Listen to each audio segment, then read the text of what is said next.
My name is Karen. I'm 56, and I got kicked out of my son's wedding by the bride in front of 200 guests, including half my extended family, her rich dentist father, and my son's childhood best friend, who wouldn't even meet my eyes as I left. Have you ever been told to leave your own child's wedding? If something like this has ever happened to you, drop it in the comments. If you're into stories like this, hit like and subscribe. It really helps. And I'd love to have you here. I didn't yell, didn't make a scene, didn't ask why or beg to stay. I just walked out.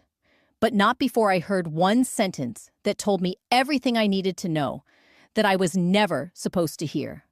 But before I get there, you need to understand something. I didn't come from drama. I raised Jason alone from the time he was 4 after his dad took off. I worked 2 jobs, first at a bank as a teller, then nights at the customer service desk at Target, to keep him in school, to get him those shoes he wanted, to send him to prom in a proper tux.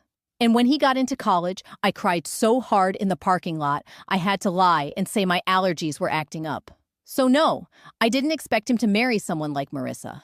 The kind of woman who never had to use coupons or take public transportation, who thought my Honda Civic was cute in a vintage way. But I accepted it. I smiled. I brought flowers to the engagement dinner. I offered to help with planning. I got shut out fast. At first, it was little things. I wasn't invited to the dress fitting. She said it was just bridesmaids and immediate family. I wasn't listed on the website under mother of the groom, just her mom and her dad, and a paragraph about how much they supported her. I didn't say anything. When I asked Jason about it, he said not to take it personally. "You know how she is," he said. "She gets stressed about appearances." That's how he described it. Stress.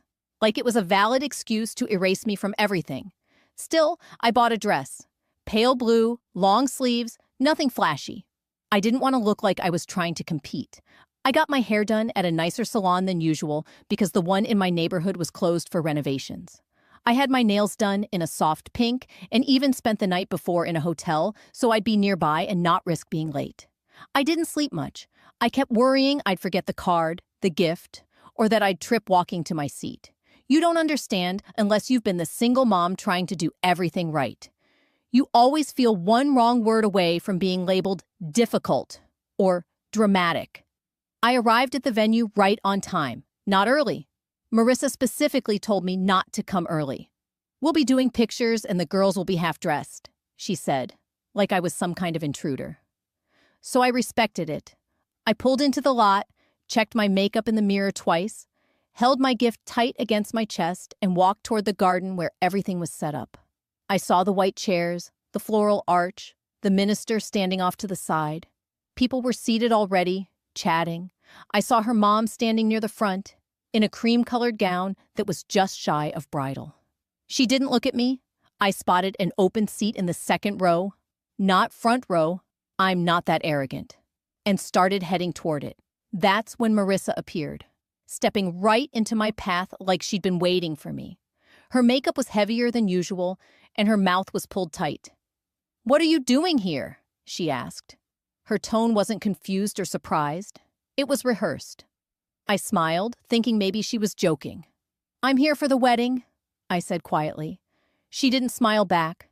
"You weren't supposed to come." She said it flat, like it was a fact, not an insult. I blinked. "What are you talking about?" "We revoked your invitation last night," she said. "Didn't you check your email?" I stared at her. I hadn't. I was getting dressed, trying to calm my nerves. Who the hell checks their email the night before their only child's wedding? "You can't be serious," I said. "Jason's my son." She folded her arms. And he agreed. "We decided it would be less stressful this way. You've made this whole thing harder than it needed to be." I looked behind her. Jason was standing near the groomsmen, half in shadow. He looked at me and then looked away. Didn't say a word, not even a hand gesture. Nothing.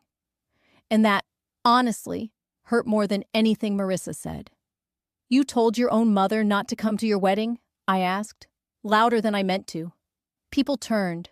Her mother stepped in beside her, rested a hand on her arm. "It's best you leave now, before we have to make a bigger deal out of this," she said. I looked around. Every pair of eyes felt like a spotlight. I was the show now. The woman too sad, too loud, too desperate to realize she wasn't wanted. My throat closed. I swallowed hard. "Fine," I said. "If that's what you want." "It is," Marissa said quickly, and her mother nodded. I turned without another word. My hands were shaking. My legs felt like they might give out. I passed two guests I knew, friends of Jason's from high school, and they gave me these little pity smiles like I was some drama they didn't want to get involved in. When I reached the edge of the garden, I passed by the path where vendors were unloading last-minute things, and that's when I saw Marissa's father on the phone. He wasn't trying to be secretive, just pacing, back to the ceremony area, talking fast. And as I passed, I caught a single sentence. "As long as she doesn't talk, we're in the clear." That was it. Just that. But it landed like a hammer, because I'd seen something a few months back. Something I didn't think was a big deal at the time. A document, Jason's name on it, and another name I didn't recognize. A shared bank account that had no reason to exist. I thought it was a mistake. I never asked. But now, it all clicked. They hadn't just excluded me because I wasn't wedding pretty enough. They were scared. And in trying to erase me, they made the biggest mistake of all. They made me pay attention. After that wedding disaster, I went straight back to the hotel room I'd booked for the night, sat down on the edge of the bed, and just stared at the carpet for an hour. I didn't cry. Not because it didn't hurt. God, it did. But because I felt something else rise up stronger than sadness. I felt clarity. Like my brain snapped into focus for the first time in years. I thought about Jason, how he looked away when she told me to leave. That wasn't just nerves. That wasn't a man caught in the middle. That was a man who made a choice. I laid back on the bed fully dressed, shoes still on, and thought through every moment from the past year that now suddenly made sense. When Jason told me he was dating Marissa, I tried to be polite. She was very polished, the kind of woman who always had perfect nails and called wine grape forward. She never asked me a single question about myself.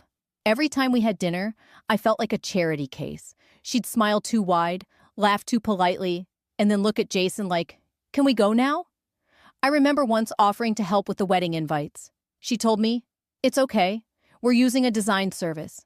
It's kind of complicated if you're not used to it." Like I didn't know how to use a website.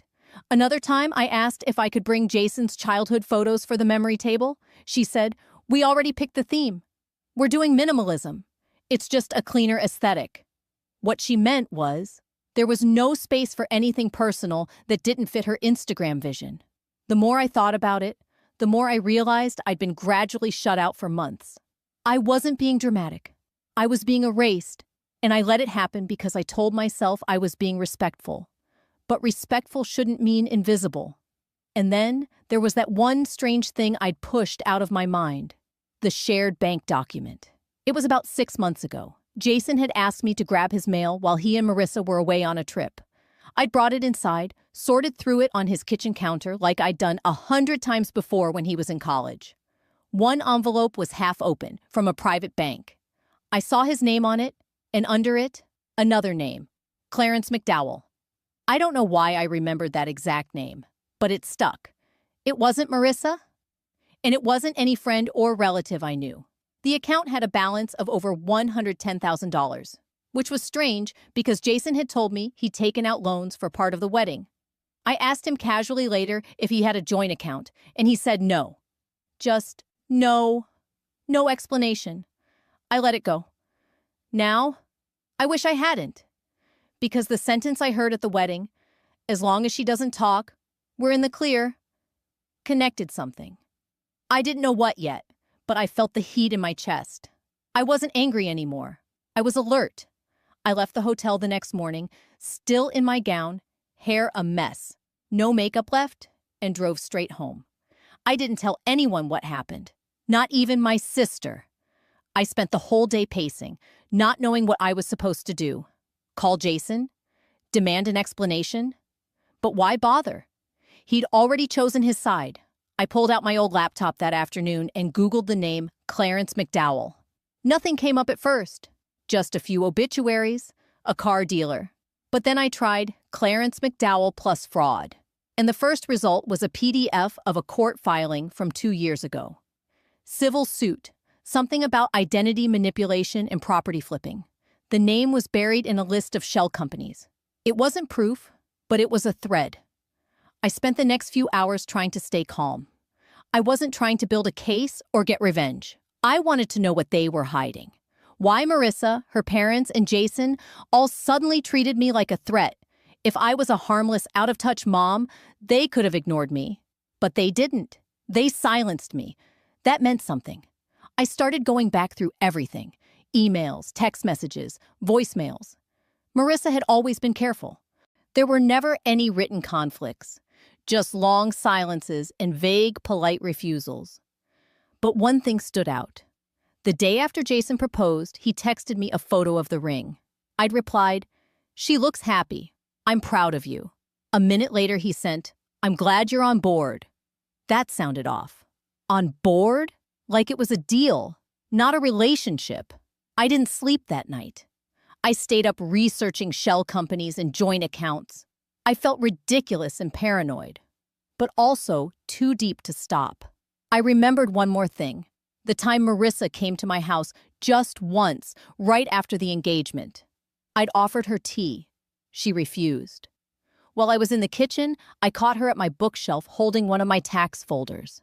She smiled and said, "You're so organized."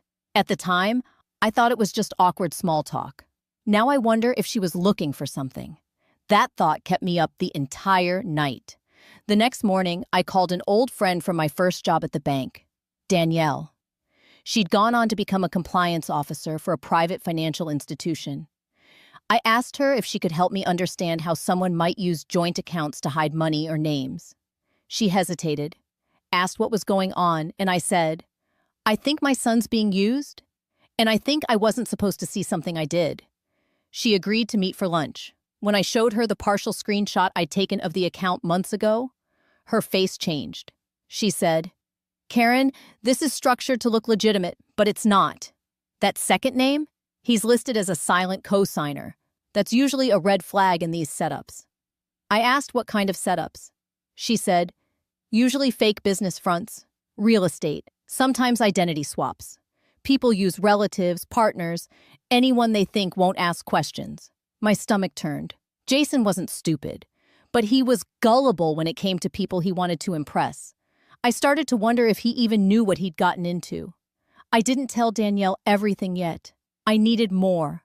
I went back home, pulled out old emails, printed screenshots, started a folder.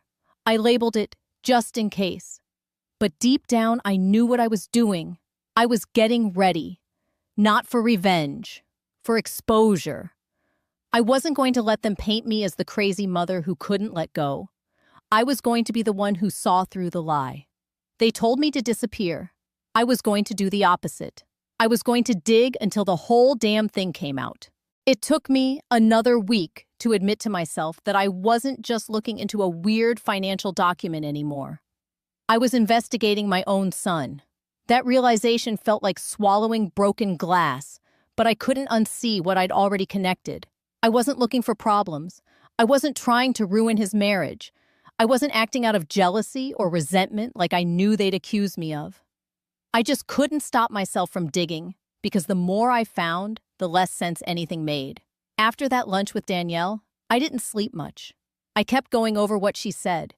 Silent cosigners, fake fronts, identity swaps. I didn't even know those were things people actually did.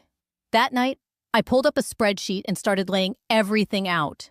I listed every date, name, account number, and snippet of memory I had. I made a timeline. It started looking less like paranoia and more like a pattern. Jason had opened that account shortly after meeting Marissa. Not before, not randomly, right after. That's when I remembered another weird thing. He suddenly started dressing better. Suits, expensive watches, even a new car lease that didn't fit the salary he told me he was making. At the time, I figured Marissa's family must be helping out. I told myself maybe they were loaning him money, or maybe she was just a good influence. But now I thought, No. This was about image, fronting, pretending things were fine so no one asked questions. I kept going back to that name, Clarence McDowell. It wasn't just on that one bank document. I remembered now. There was also a piece of mail addressed to that name at Jason's old apartment, back when they first moved in together. I even joked about it once, said, "Did your neighbor's mail end up in your box again?" He laughed it off and said, "Yeah, probably." But now, I didn't believe that anymore. I called the leasing office pretending to be verifying tenant history and asked if a Clarence McDowell had ever been on the lease. The girl at the front desk hesitated, put me on hold, then came back and said, "I can't release that information. Sorry." She sounded nervous. That told me enough. I printed that timeline, slid it into the folder, and decided I needed more than just hunches.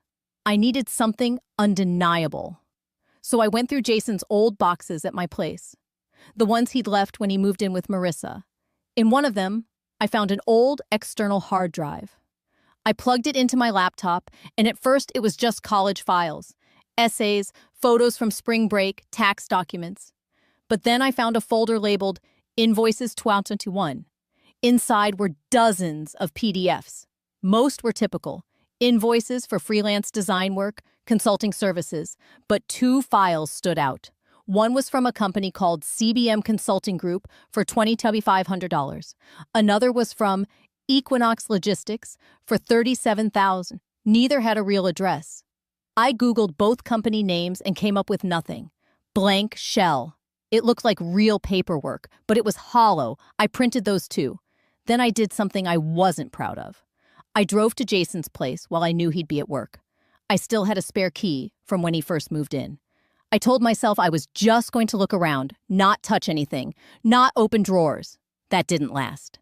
His home office looked pristine, too pristine. No clutter, no cords out of place. But his trash can was full. At the top of the pile, a crumpled envelope from a law firm with the name Baxter and Lane on the corner. I fished it out, flattened it. It was addressed to Marissa, not Jason. Inside, a letter confirming the finalization of a name change. Clarissa McDowell to Marissa Lane. I froze. I read it 3 times to make sure I wasn't hallucinating. Marissa Lane wasn't her birth name, and she'd changed it legally only 8 months ago, after the engagement. That wasn't normal. That wasn't romantic. That was tactical. I took a photo of the letter with my phone and put it back exactly where I found it. Then I opened his filing cabinet. It wasn't locked. There were tax files, pay stubs, a manila folder labeled legal. I opened it. Inside were copies of NDAs, non-disclosure agreements with 3 different names. I scanned them. They were dated over a period of 2 years and signed by Jason. No mention of what they were for, just vague language about proprietary data and personal agreements. The names of the signees weren't Marissa or Clarence. They were random, Janine something, a Michael, and one just initialed RT. Why would my son have NDAs with unrelated people? I didn't take them. I just memorized the structure. When I got home, I started thinking about motives. What did Marissa gain from this marriage? What did Jason get? And what was I being kept away from? Because that's what this was really about. They didn't want me at the wedding, not because I was embarrassing, but because I was dangerous to their setup. I might ask too many questions. I might remember too much. I might see the wrong person walk in and recognize them. It wasn't about family. It was about exposure. And the more I thought about that day, the look on Marissa's face, her mother's posture, the way Jason didn't say a word, the more I knew this wasn't something I could ignore. It wasn't about whether I forgave Jason. It wasn't about whether he loved me or not. It was about what they were hiding and what kind of life they were building it on. And if they thought I'd keep quiet just to avoid rocking the boat, they picked the wrong woman. I was done playing supportive. I was done hoping he'd come to his senses. I was going to pull the thread until the whole thing unraveled, starting with that name change. I already had a friend who worked at the city records office. I called her the next morning and asked for a favor. She pulled the name change file and confirmed what I'd seen. It had been fast-tracked and legally approved with supporting identity verification documents that looked off. A passport issued in a different state. a utility bill from an address that no longer existed. I asked her if she could send me copies. She said she wasn't supposed to. I said, it might save someone's life. She didn't ask questions after that. When I hung up, I realized I wasn't just snooping anymore. I was sitting on something serious. This was fraud. Identity manipulation. Possibly financial laundering. And my son, whether he knew it or not, was in the middle of it. I sat down, opened the folder I'd been building, and added a new section labeled Proof of Identity Fraud. Then I sat back and looked at everything I'd gathered. I wasn't ready to act yet, but I was getting close, very close, and they had no idea what was coming. I didn't sleep for 3 nights after that. Not because I was scared, but because every time I closed my eyes, I replayed every conversation I'd ever had with Jason over the past 2 years, analyzing his tone, his words, and all the little things I'd dismissed before. I was seeing it all differently now. He wasn't just distant, he was controlled, conditioned, managed. Like every step in his relationship with Marissa had been pre-planned to keep him isolated, compliant, and comfortable enough to stop asking questions. Or maybe he was never that innocent.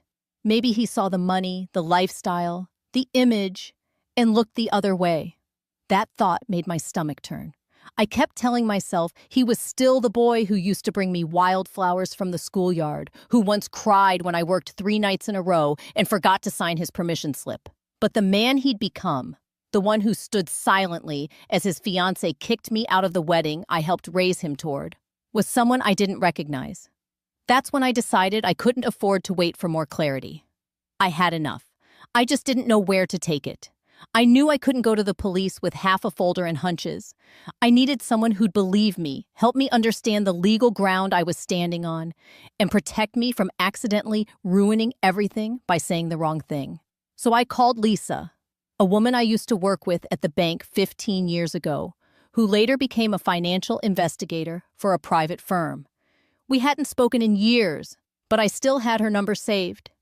She picked up on the second ring, and after a few awkward minutes of catching up, I told her, I think my son is being used in a marriage that's part of something bigger. Fraud, maybe laundering, and I think he either knows and is covering it, or he's being manipulated. Either way, I have documents, and I need to know what I'm looking at before I make a move. She didn't laugh. She didn't tell me I was being dramatic. She just said, can you send me everything you have? That night, I scanned every document I'd collected. Screenshots, emails, the fake invoice PDFs, the name change letter, even photos of the NDAs and the bank statement with Clarence's name. I put them in a drive, labeled it Family Trust, and sent it over. Lisa called the next morning, and her tone had completely shifted. Karen, she said, you're not imagining this. What you have here, if these documents are real, points to an operation. Not just a marriage scam, a real setup, possibly part of a larger scheme. She asked if I knew any more names. I told her about the NDAs, the names I saw, the weird shell companies, and the offshore-sounding account. She said, I need to run this through someone I trust. I told her to do what she needed, but to keep my name out of it until we knew what we were dealing with. I wasn't just protecting myself. I was protecting Jason.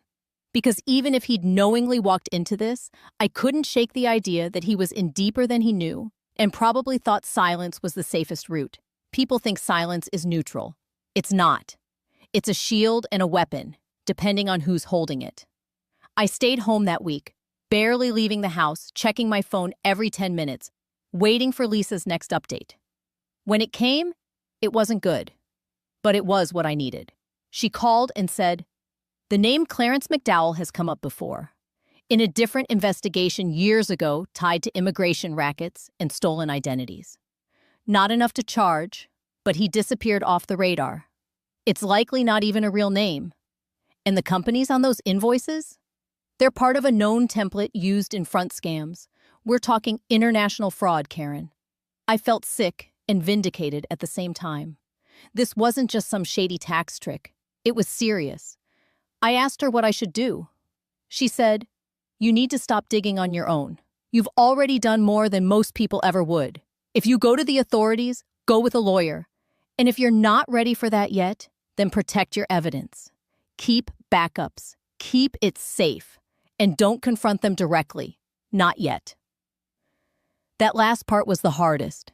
Every time I thought about Marissa's smug face at the wedding, about her standing there telling me I wasn't welcome at my own son's biggest day, I wanted to drive to their apartment and throw every page of evidence on their kitchen table and watch her fake innocence shatter. But I didn't. I held it in. Because now I had the one thing they never thought I'd have: leverage. Real leverage. Not gossip, not emotion, but truth. Verified, organized, and ready. That weekend, I made 3 copies of the drive. One I hid in a fireproof box, one I gave to Danielle, and one I mailed to myself in a sealed envelope with a signed date. So if anyone tried to claim I'd faked or fabricated anything, I had a time-stamped copy, unopened and ready to go. I also wrote a letter to Jason. I didn't send it. I didn't even finish it. I just needed to write down what I would say if I ever got the chance again. It started with, "I don't know if you're a victim or a participant, but I know you're in something that could destroy you. And I can't protect you from it unless you let me. But you didn't just shut me out. You erased me. And now I'm the one person who knows what's coming, and I don't think you realize how fast it's going to hit." I closed my notebook after that. Lisa called again on Monday. She said, "There's someone I trust at the federal level. No promises, but if you're willing to meet, I can set it up." I told her yes. Not because I was ready, but because waiting any longer felt like complicity. I didn't know exactly what the feds would do, or what part Jason would play in their version of events. But I knew that if I kept this secret just to protect my own heart, I'd be doing exactly what Marissa expected me to do. Nothing. And that was never going to happen again. The next day, Lisa sent me the address of a private office and said to bring everything. No names, no handshakes, just a sit-down with someone who knew how to listen. I packed the folder, the flash drive, my notes, and I walked into that meeting with my back straight and my hands steady, because for the first time since that humiliating wedding day, I wasn't confused or emotional. I was prepared. And if Marissa thought I was going to disappear quietly, she was about to learn what happens when the person you erased becomes the only one who knows the truth. The moment I stepped into that meeting, I knew there was no turning back. The man I met wasn't flashy, didn't introduce himself with a title or badge, and didn't waste time with small talk. He sat across from me in a plain gray office, nodded once, and said, "Let's see what you've got." I handed over the folder and the flash drive, and for the next hour, he combed through everything. Name change documents, fake invoices, joint account screenshots, emails, even the scanned NDAs. He didn't say much, just took notes and highlighted sections. And every few minutes he'd give this small grunt, not of surprise, but recognition, like he'd seen versions of this before. When he finally looked up, he asked me one question. "Do you believe your son is aware of this entire setup?" And I told him the truth. I didn't know. I couldn't say yes, because I still held on to the idea that Jason might have walked into something he didn't fully understand. But I couldn't say no either. Not after seeing how complicit he looked standing there, silent while his wife humiliated me in front of everyone we knew. The man nodded again, closed the folder, and said, "We'll take it from here. But you need to understand something. If this turns into a formal investigation, your name might come up. Are you prepared for that?" I said yes before he finished the question. I didn't care anymore about appearances or awkward family dinners or what people might think. I cared about exposing what they tried to bury. He told me to sit tight and not reach out to Jason or Marissa. No contact, no warning, no reactions if anything strange happened. I agreed. I left the office that day and felt like I'd handed off a bomb someone else now had to decide whether to defuse or detonate. I went home and waited. It didn't take long. Less than 2 weeks later, I got a call from Lisa. "Something's happening," she said. "Whatever you gave them, it's moving fast. They're not telling me much, but you might want to brace yourself." I asked what that meant, and she just said, "Watch the fallout. Don't blink." The next day, I got a call from a number I didn't recognize. I answered. It was Jason. His voice was shaking, angry, scattered. "What the hell did you do?" he yelled. "What did you send? Who did you talk to?" I didn't respond right away. He kept going. "Marissa's accounts are frozen. Her parents are being questioned. I'm getting calls from people I don't even know asking about my finances. You're trying to destroy me."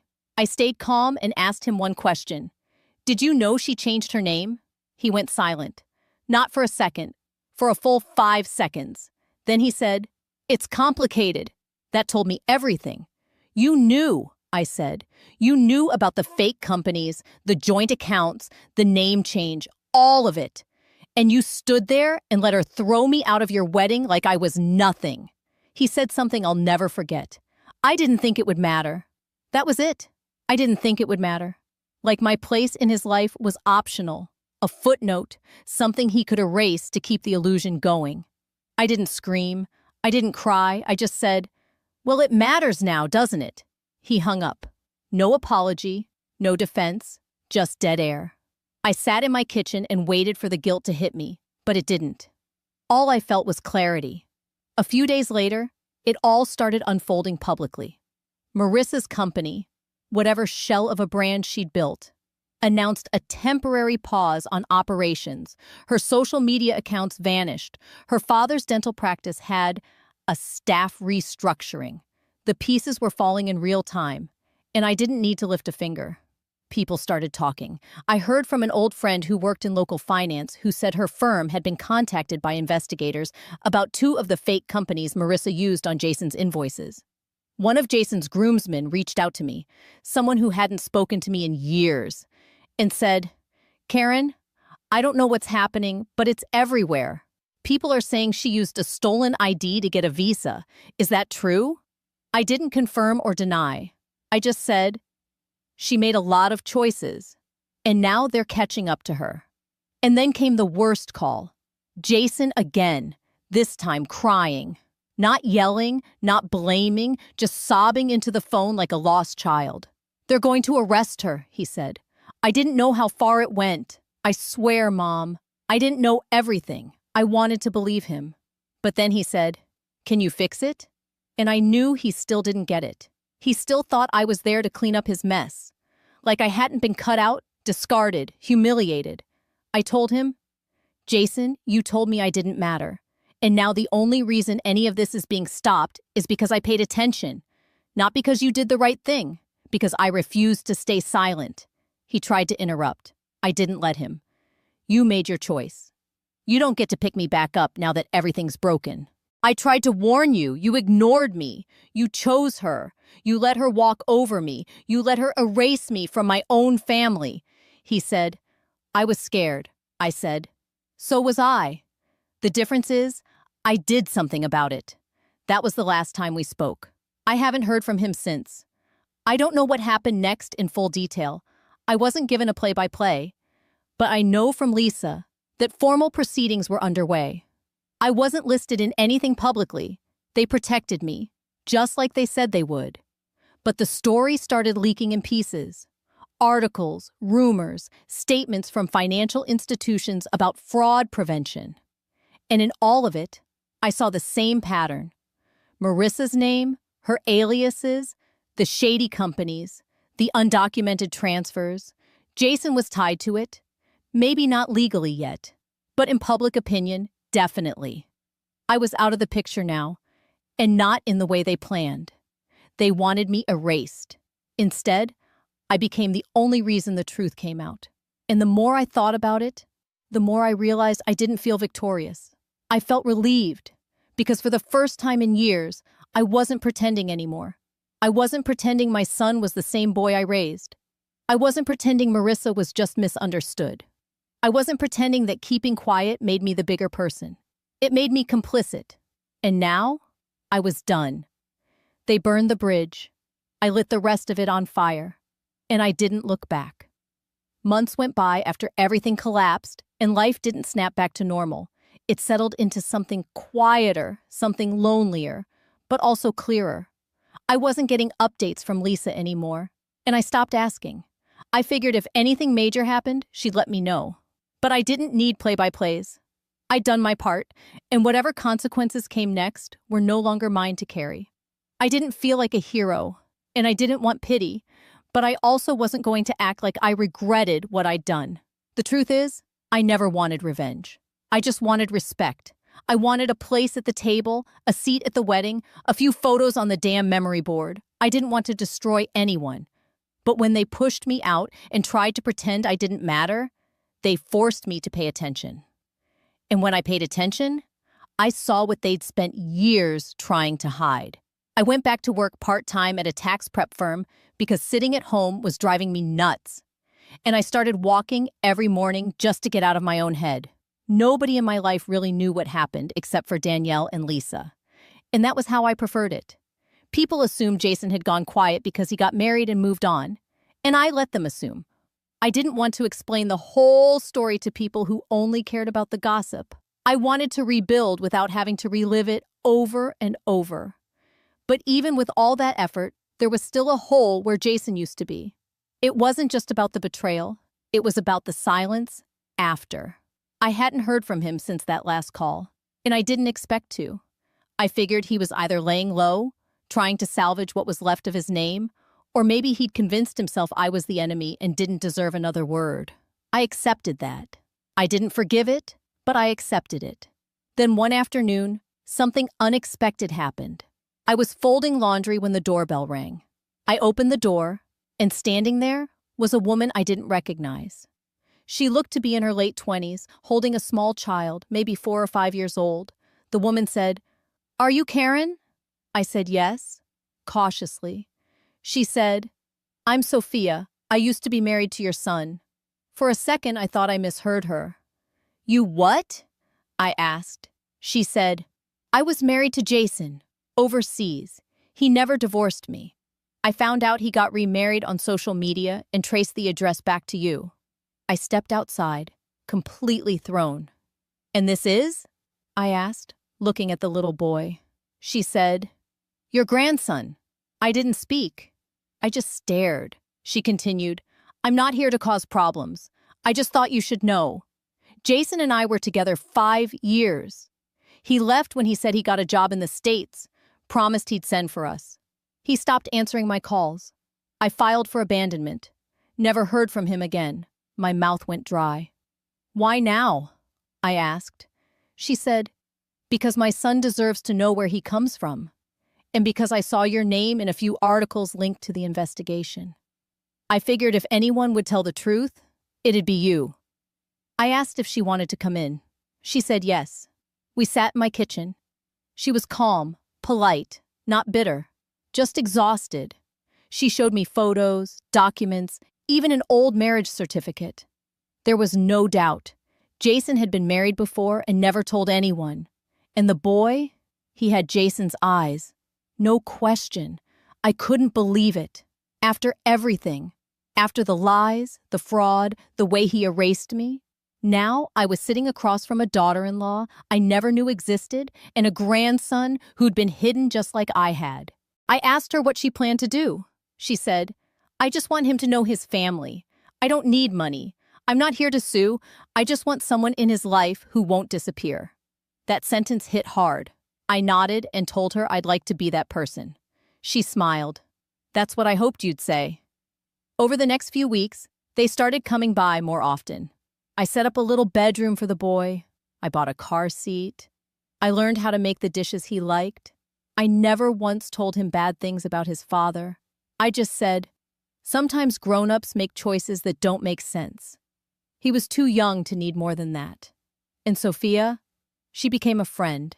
Not out of pity, not out of trauma bonding, but because we understood each other.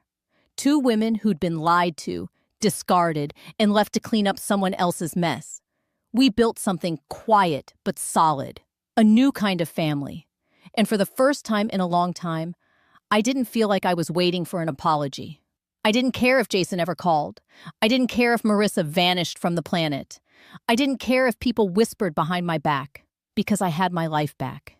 And in a strange way, I had more than I started with. I had the truth. I had peace. And I had a little boy who called me Nana and hugged me like I was the safest person in the world. So no, I didn't get justice in a courtroom. I didn't get a grand public apology, but I got something better. I got to stop pretending.